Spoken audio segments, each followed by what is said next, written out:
Olá pessoal, aqui estamos mais uma vez para compartilhar um pouco com os irmãos queridos, preciosos em Cristo Jesus, todos aqueles que estão ligados aí como intercessores, como sentinelas, como o povo profético do Senhor, buscando ouvir sua voz nessa hora de adversidade. Nós estamos passando por um tempo de adversidade, mas faz parte da nossa caminhada com o Senhor.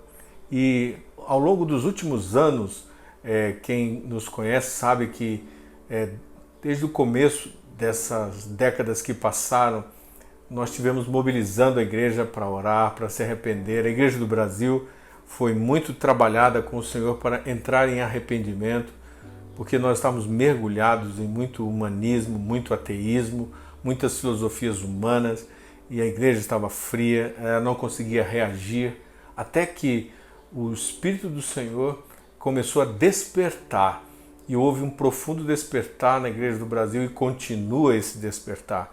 Nós tivemos aí mudanças na igreja, mudanças no governo, mudanças na nação, mas nós só estamos começando o processo de ir para o lugar que Deus quer que estejamos e deixar o Senhor estar no lugar que é dele. Então ele está agora mesmo apertando as nações lá fora para trazer os filhos, alguns filhos que nem sabem que são filhos ainda, para dentro da sua casa de paternidade. Então é um grande mover de colheita e nós precisamos entender esses dias que nós estamos vivendo. É tempo, portanto, dos filhos voltarem para casa, porque, como diz Isaías 60, sobre ti aparece o Senhor e sobre as nações estão umas nuvens escuras, bem de trevas, de morte, mas sobre ti está o Senhor. Então, enquanto você está em casa e mesmo mobilizado com os irmãos no corpo de Cristo ao redor das cidades e das nações, você tem a oportunidade de estar com o noivo em intimidade, em adoração, tendo tempos preciosos de exaltá-lo, de bendizê-lo, de louvar seu nome e de lembrar das suas palavras tão poderosas, tão profundas. E muitos estão nas salas, nas suas salas secretas com o Senhor, estão fechados em casa, mas estão nos palácios do Senhor, estão tendo intimidade e estão ouvindo sua voz. Isso é muito importante e poderoso, porque é uma trombeta forte que está tocando, chamando os filhos para a mesa do Pai e para desfrutar desse tempo tão precioso. Então, nesse período, enche a tua lâmpada com óleo e também enche tuas reservas, porque você sabe sobre isso das virgens prudentes, que mesmo na hora mais escura da terra, elas vão chegar lá com uma posição poderosa, uma posição de ter óleo nas suas lâmpadas e também ter uma reserva. Então, aproveita esse tempo para encher as tuas reservas, para atualizar o óleo que o Espírito de Deus está dando. Então, óleo, fogo, luz, essas três coisas estão juntas. Nós podemos produzir agora com o óleo do Espírito do Senhor, o poder do seu Espírito, a sua unção, o fogo da sua glória, o fogo da sua fé, de uma fé ousada, corajosa e que reflete o caráter de Cristo, reflete o próprio Deus. É exatamente isso que ele quer. E isso é luz que ilumina os homens. Não é? Os homens precisam ver Cristo em nós agora. Então, volte seus pensamentos para Deus, volte seus pensamentos para tudo que é puro, tudo que é verdadeiro, tudo que é santo, e aproveite os seus dias em casa para estar ousadamente diante dele e vendo ele rugir sobre as nações, rugir sobre a economia, rugir sobre a ciência. Ele está perguntando aos homens onde estão as suas respostas e realmente quem é como Deus, como Ele, como o Eterno. E é uma hora de oportunidades para os filhos de Deus se posicionarem enquanto Ele fala com as nações, enquanto Ele lida com os limites do homem, com a fragilidade do homem e chama o homem para se arrepender. Vamos estar unidos nesse clamor pelo mundo, clamando pelas nações. As nações mais abaladas são nações onde há propósitos do Senhor que precisam fluir agora. Há uma noiva, ore por essa noiva, clame por essa noiva na China, na Itália, na Espanha, em todos esses lugares onde fortemente há abalos, onde o Senhor está tratando com essas nações, porque é preciso ter um coração de compaixão, como o Senhor tinha diante dos perdidos. Ele tinha compaixão pelos perdidos. E nós, se estamos diante dele, vamos também ter e podemos ser instrumentos da sua luz, lâmpadas que estão brilhando nessa hora de angústia, nesta hora de desespero para muitas pessoas, elas não sabem para onde recorrer. E o Deus que nos dá a vida, o eterno Deus que dá a vida, ele também ele pede contas, né? Ele pede contas a respeito da vida. E ele tem mandado várias advertências. Nós precisamos pensar nessas advertências que ele nos tem dado e nós assumirmos um papel de arrependimento, uma grande posição de intercessão agora, de arrependimento pelas nações, clamando que elas realmente estejam deixando o lugar da independência. Veja que coração independente o homem tem tido, né? Você lembra daquele texto em Daniel, no capítulo 5 de Daniel, aquela escritura na parede que o Senhor mesmo apareceu para o rei da Babilônia, o rei Belsazar, capítulo 5, né? Você pode depois ler e meditar nesse capítulo todo e você vê ali que houve um grande banquete, mas algo eles estavam fazendo. Eles estavam fazendo algo que desagradava completamente o Senhor, que não era o que o Senhor queria. O que era? Eles estavam profanando aquilo que era santo. Vocês sabem que aquelas coisas que eles estavam usando naquele banquete eram de fato as coisas que tinham sido saqueadas do templo de Israel, e eles estavam ali bebendo e festejando, usando aquilo que era do Senhor. E o Senhor disse, Mene, Mene, Tekel, Uparzim. Ele estava julgando, pesado fostes na balança e achado em falta. Naquele mesmo dia, aquele rei, aquele imperador, aquele homem de autoridade caiu. Por quê? Porque ele fez algo terrível, foi no sentido de profanar. E ele tinha visto o que Deus tinha feito na Babilônia através do testemunho de Daniel e os seus amigos. E como o reinado antigo pôde se curvar diante do Senhor, mas ele endureceu seu coração. E esse tipo de banquete de profanação nós temos visto pelas nações. Ao longo dos últimos anos, nós temos visto como o homem se afastou de Deus, o seu coração endureceu, ele quis ser como Deus, e ele está realmente desprezando os princípios de Deus, conforme diz o Salmo 2. E agora mesmo ele vê o resultado da sua plantação, dessa atitude. Essas nações mais idólatras, as nações mais rebeldes contra Deus, que se levantam contra o povo de Deus, contra Israel e contra a igreja ao redor da terra, e os princípios judaico-cristãos, todas essas nações que desprezam o conhecimento de Deus e que estão distorcendo completamente e ao mesmo tempo profanando aquilo que é do Senhor, o Senhor está mandando uma advertência a eles. O Senhor está falando, ele está expondo o seu poder, porque ele tem as chaves da morte e do inferno, ele tem a autoridade realmente completa e perfeita sobre todas as coisas. E agora, diante da morte, o mundo está vendo, muitos homens estão vendo, isso é alvo de uma conversa em vários lugares. E nós podemos lembrar de Eclesiastes, aquela palavra lá de Eclesiastes, no capítulo 2 de Eclesiastes, aliás, no capítulo 5 de Eclesiastes, o verso 2. Então, nós podemos ter ali e observar ali o que está escrito. Veja comigo aqui, mais uma vez, deixa eu só localizar. Eclesiastes, capítulo 7 e o verso 2. Ele diz que o coração do sábio está na casa do luto, mas os tolos onde há festa. Quando essa sabedoria é declarada, exatamente há algo terrível que nós podemos aprender com essa sabedoria. Ele diz: melhor é ir à casa onde há luto do que ir à casa onde há banquete, pois naquela se vê o fim de todos os homens e os vivos que o tomem em consideração.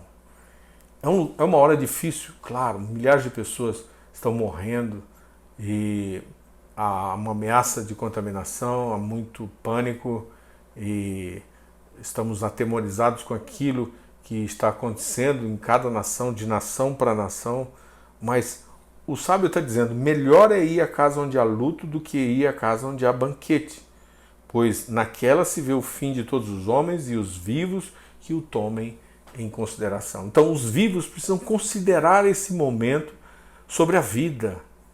Que oportunidade que o Senhor está nos dando de viver e o que estamos fazendo com a nossa vida. Muitas pessoas têm recebido palavras de Deus, são enriquecidos com muito conhecimento de Deus, mas o que Deus tem colocado em mim, em você, o que isso está frutificando? Uma certa vez Jesus foi a uma pequena planta e ali ele procurou o fruto e ele não achou. E então ele disse que ela deveria secar. Nós temos que entender que o Criador tem o direito de checar. Se ele deu um propósito, ele precisa colher esse propósito de volta, o fruto disso. Todos nós temos que pensar na prestação de conta. Nós precisamos avaliar isso nas nossas vidas, se nós estamos frutificando o que recebemos para frutificar. E tomar uma decisão de obedecer o Senhor, focar nisso, focar no nosso propósito e realizar aquilo que o Senhor nos mandou realizar. E isso que será, de fato, importante no final. Em Lamentações, no capítulo 3 e o verso 38, o texto diz: para considerar o dia bom, mas também considerar o dia mau. O Senhor fez tanto um quanto o outro. Então, como filhos de Deus, e mesmo alguém que talvez esteja ouvindo isso, que ainda não conhece a Deus como um pai e não se posicionou como um filho, pode considerar esse dia mau. Pode considerar todos os dias bons que você viveu, que você experimentou. Pode considerar todos os momentos que já viveu na sua vida, as coisas boas que teve, os dias fantásticos, mas esses dias são dias maus. Considere esses dias, considere o valor da vida, considere o doador da vida, considere o propósito da vida, considere, pare para pensar, reflita, deixe essa vida corrida, deixe essa vida de superficialidade, deixe essa vida de relativismo, onde o vale tudo está mandando na maioria das pessoas, na maioria das sociedades, na maioria das nações. Por que temos que seguir o vale tudo? Nós temos que refletir e pensar que nós recebemos a vida e tem um doador da vida e que temos que prestar conta dessa vida. Eu queria levar também você a pensar que Deus já fez isso em outros tempos da história. E você pode ler Jeremias no capítulo 25 e a partir do verso 15 até o verso 38. Jeremias 25, do verso 15 até o 38.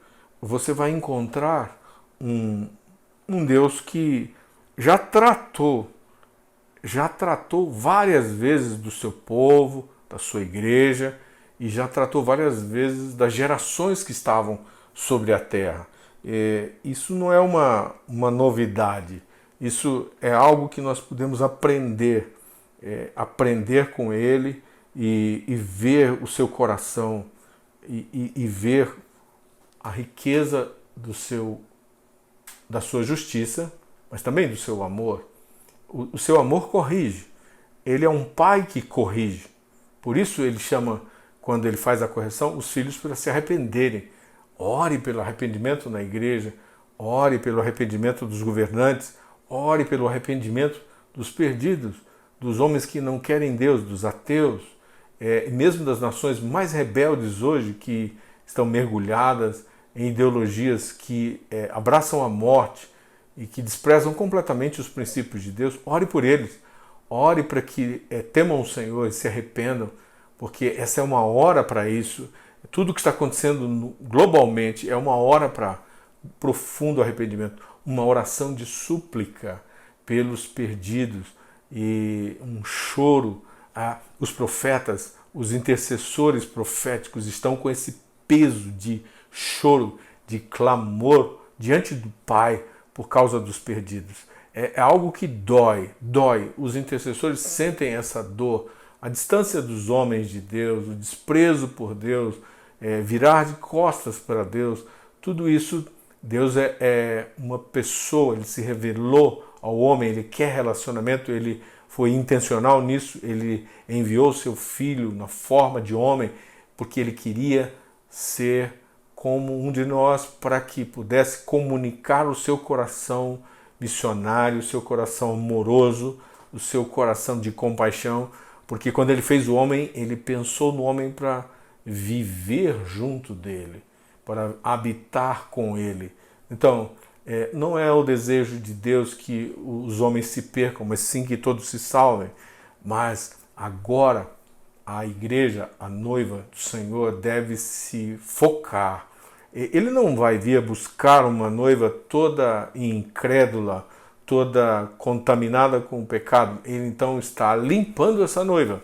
Ele usa as circunstâncias humanas, ele usa as limitações humanas, ele usa o que ele quiser para fazer com que o seu povo, os seus filhos se posicionem adequadamente e para estarem no lugar da santidade, para estarem no lugar da obediência, para produzirem o fruto de justiça para essa hora, para serem esse instrumento dele, essa voz dele, para que ele ande no meio deles, para que ele se mova no meio deles, em todas as áreas da vida, na ciência, nos governos, junto aos reis, às autoridades, também junto ao pobre, o necessitado, o aflito, para comunicar o coração paterno de Deus.